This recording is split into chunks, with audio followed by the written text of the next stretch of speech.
Talvez você ainda não conheça a minha história e ache importante que saiba de onde vem a minha paixão pelas plantas. Tudo começou quando eu era apenas um adolescente, gente. Eu tinha apenas 17 anos, eu e a Ana Paula, nós descobrimos que seríamos pais. Nós viemos de família simples e ter um filho ainda tão jovem, sem estrutura financeira nenhuma, era aterrorizante.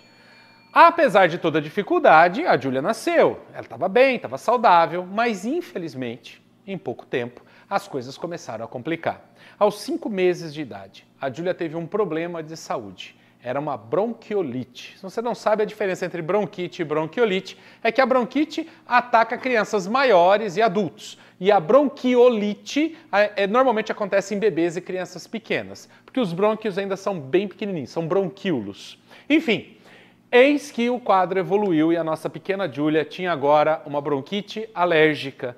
E as crises começaram a ser cada vez piores e mais frequentes. Ela tinha crises em que ela não conseguia nem respirar. Ela ficava com a boquinha roxa. O peito dela ficava apertado, assim, sabe? Comprimia o peito tentando respirar. E nós ficávamos desesperados. O que nós imaginávamos era que fazendo tudo certinho, tomando todos os remédios indicados, que ela seria curada em pouco tempo.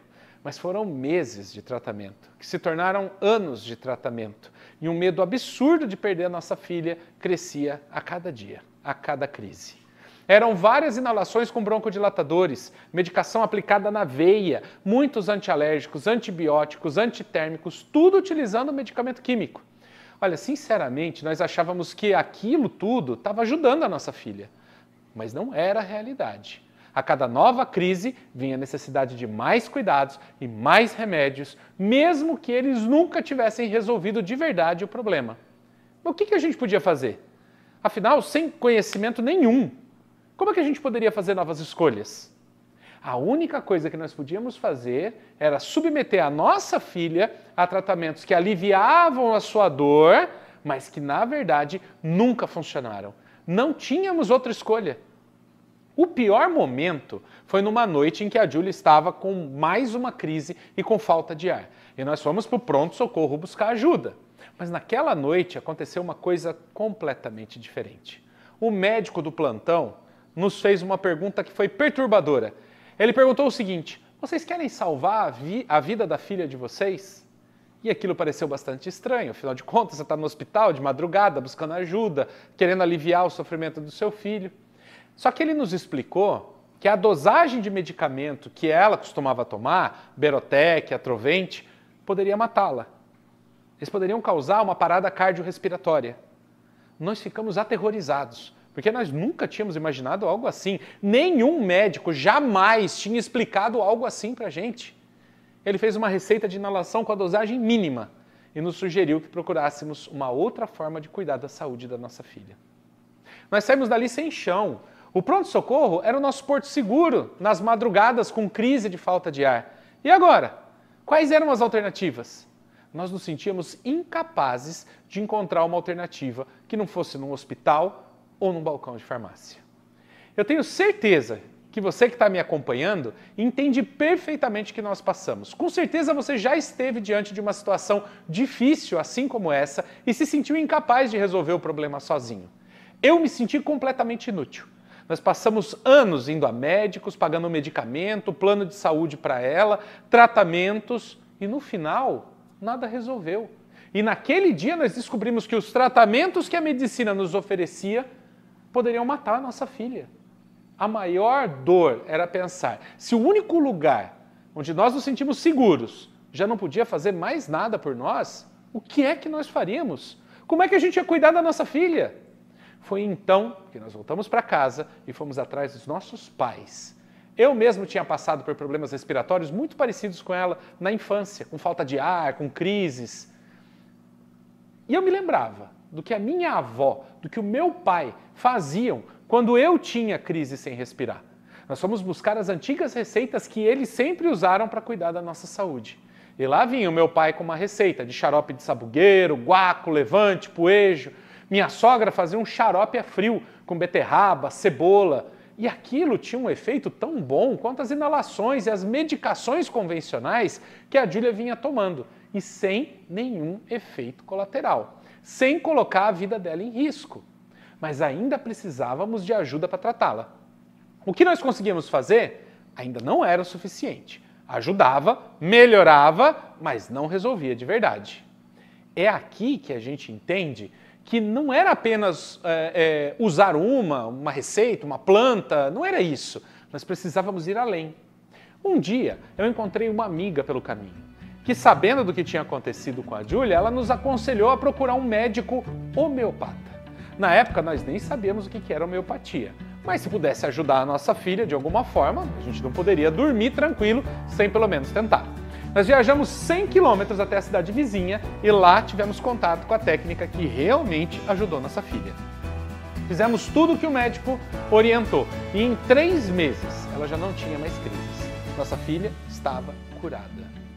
E foi graças à escolha de tentar aquela possibilidade diferente de tudo que as pessoas acreditavam, da coragem de enfrentar o desafio de cuidar nossa filha de uma maneira completamente diferente, de acreditar que poderia ser possível, que hoje a minha filha está comigo, perfeita e saudável. Isso me aproximou muito dos tratamentos naturais e do potencial que a natureza oferecia. Se aquelas gotinhas homeopáticas tinham conseguido um resultado tão extraordinário com a nossa filha, o que mais haveria de possível para tratar a saúde que eu ainda não conhecia? Eu passei a querer entender essa relação das plantas, da natureza com a nossa saúde. Evidentemente, eu não podia estudar homeopatia naquela época, eu não tinha condição financeira de pagar um curso, de fazer faculdade, imagina, isso era impossível. Então eu comecei a pesquisar, comecei a procurar e a testar o que era possível. E foi nas plantas medicinais que eu encontrei a minha paixão. Mas até ali, tudo era muito superficial, tudo era muito incerto. Eu conhecia algumas poucas plantas, eu tinha pouca informação sobre cada uma delas. Eu estudava por livros antigos que eu encontrava no sebo, por revistas de banca de jornal. Eu falava com pessoas mais velhas, escutava suas experiências com as plantas, juntava tudo aquilo como dava, do jeitinho que eu conseguia ali, uma verdadeira salada mista. E mesmo assim, eu já começava a ter meus primeiros resultados cuidando da minha família. Foi só em 2005 que eu entrei para a faculdade de biologia. E aí um universo se abriu para mim. Eu descobri que existiam pesquisas científicas e foi a virada de chave de todo o meu trabalho. Foi aí que as coisas começaram a mudar completamente. A cada nova pesquisa que eu lia sobre uma planta, validava uma fórmula que me foi ensinada pela minha avó, pelo meu pai, pela minha sogra. Eu descobri que cientistas do mundo todo já tinham comprovado a ação das plantas medicinais. A baleeira era realmente anti-inflamatória. O picão realmente controlava a febre.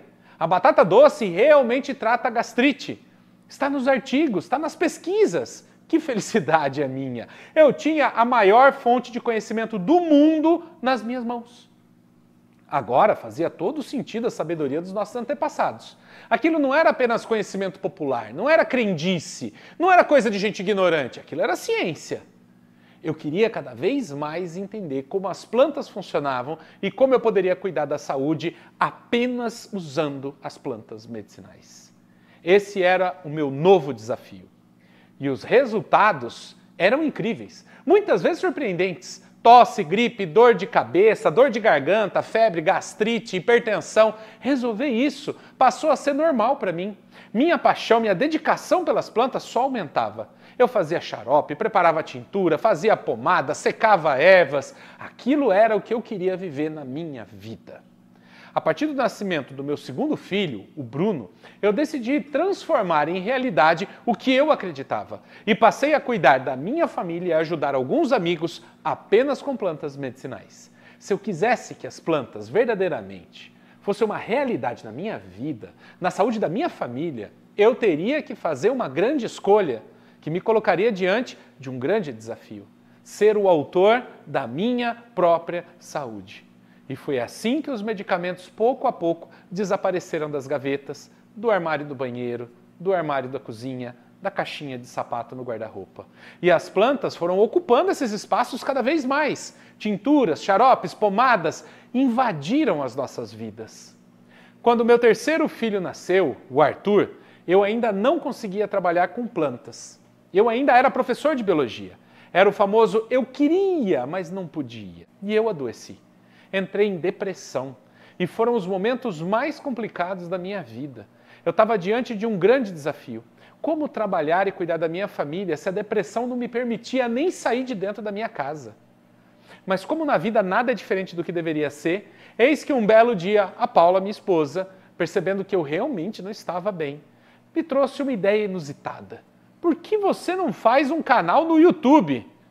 Ela me disse que isso nos possibilitaria registrar aquilo que eu sabia sobre as plantas medicinais e, ao mesmo tempo, atingir muita gente. E é claro que eu detestei essa ideia. Sim, eu devo dizer para vocês que eu achei ridícula a ideia de ficar gravando videozinho. Naquela época nem tinha TikTok, hein? Mas já no YouTube eu já estava achando ridícula aquela história. Ficar gravando videozinho, colocando na internet para sei lá quem ver isso. Ah, comigo não ia rolar não. Mas ela não desistiu. Ela me incentivou, acreditou em mim, me fez entender que isso seria uma grande mudança nas nossas vidas. E foi assim que um dia, sozinho em casa e ainda deprimido, eu decidi gravar um vídeo e criar um canal no YouTube só para ver no que dava.